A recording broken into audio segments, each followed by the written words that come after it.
You may have heard the word intersectionality thrown around a lot lately. Boy, howdy, have I ever. It's as common as water in my little world. A black woman coined the term in 1989 to highlight the overlapping ways black women are oppressed every day. Intersectionality describes the overlapping ways that black women are oppressed every day. Intersectionality is a descriptor of something negative which applies specifically to black women. Got it. Her name is Professor Kimberly Crenshaw, and her work is especially relevant today because even though intersectionality is a buzzword these days, traditional feminism still doesn't consider the many ways black women and other women of color experience oppression. And that makes a lot of people feel marginalized by the movement that's supposed to fight for them. Traditional feminism, a series of social movements that work to attain equal rights for women, ignores how women of color experience oppression. So, obviously, this means there are and have been no women of color who consider themselves to be feminists and none who have been a part of the feminist movement.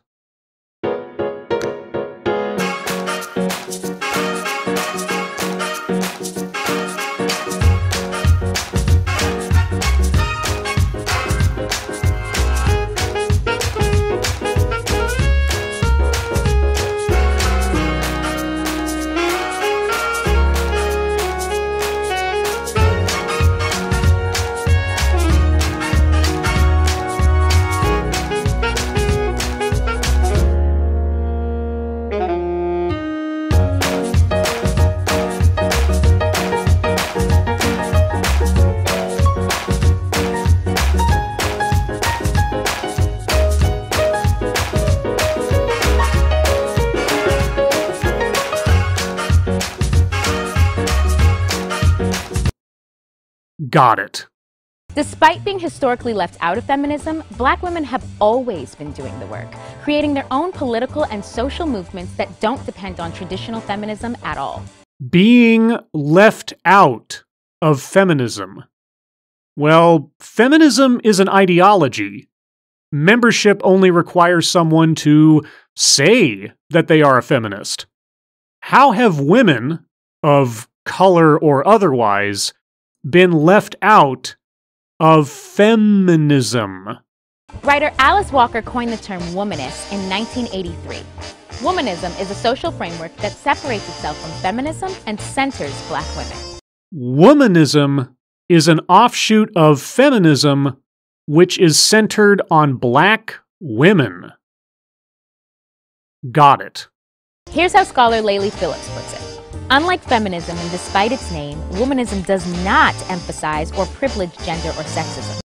Womanism does not emphasize or privilege gender or sexism, despite its name, despite the description our speaker has just provided us. So, why call it womanism at all? Why not just be egalitarians? Rather, it elevates all sites and forms of oppression to a level of equal concern and action.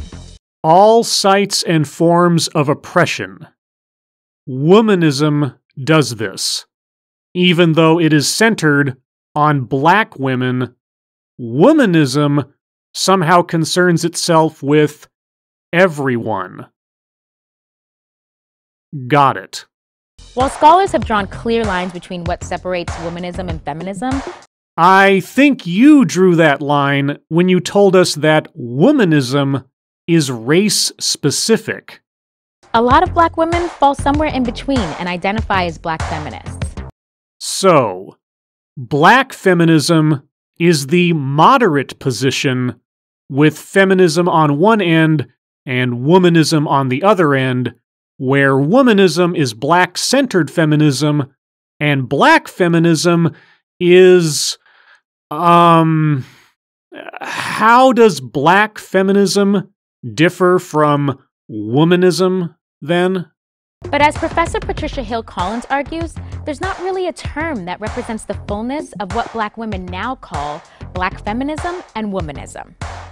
There's not a term to describe the fullness of two differently named ideologies that would both seem to be operating under the exact same core values.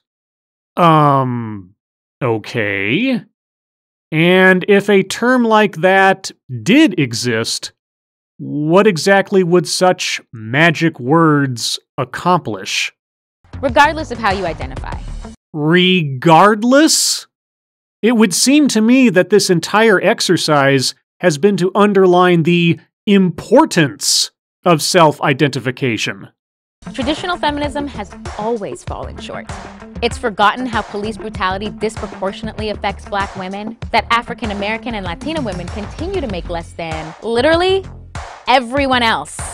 Feminist groups have not concerned themselves with female wage statistics sorted by racial demographics.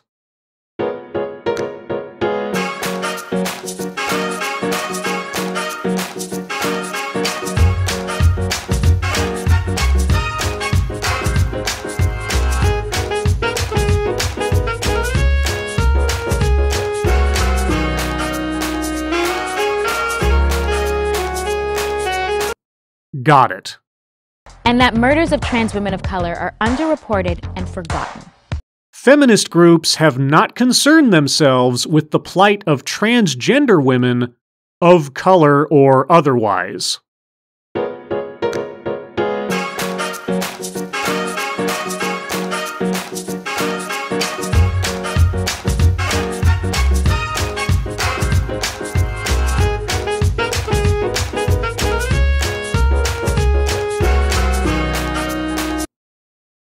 Got it. The good news is, womanists and black feminists are more visible these days, and they're helping to change the way people look at feminism in the mainstream. All that they are doing is helping to confirm that third-wave feminism is a scattered and fractured ideology without any real goal or purpose in the West. Remember, you don't have to be black to practice intersectionality in your activism. Whoa, wait a second. You don't have to be black to practice intersectionality in your activism. Practice intersectionality. And what was intersectionality again? A black woman coined the term in 1989 to highlight the overlapping ways black women are oppressed every day. Yeah, so why would you want anyone to practice intersectionality? I am confused. And you definitely don't have to be a woman, because if your activism leaves some women out, who are you really fighting for? If your activism leaves some women out, what are you really fighting for? Activism like womanism? Womanism is a social framework that separates itself from feminism and centers black women. Yes, that philosophy of racial discrimination doesn't exclude women of any kind, does it? What up, y'all? This is Felice Leon with The Root. Hi, Felice. I'm Scribe. We are dedicated to bringing you more series and videos just like this. Excellent. I am very glad to hear it. So, let us know what you thought below and also subscribe to our channel on YouTube. Oh, I am subscribed, and I've gone the extra mile in letting you know what I think. I hope my thoughts, questions, and confusions are helpful. Because I love learning new things and discovering new mysteries of logic to be confounded by. I call it Scribism. God help anyone's sanity who counts themselves as one of them. As always, thank you for watching.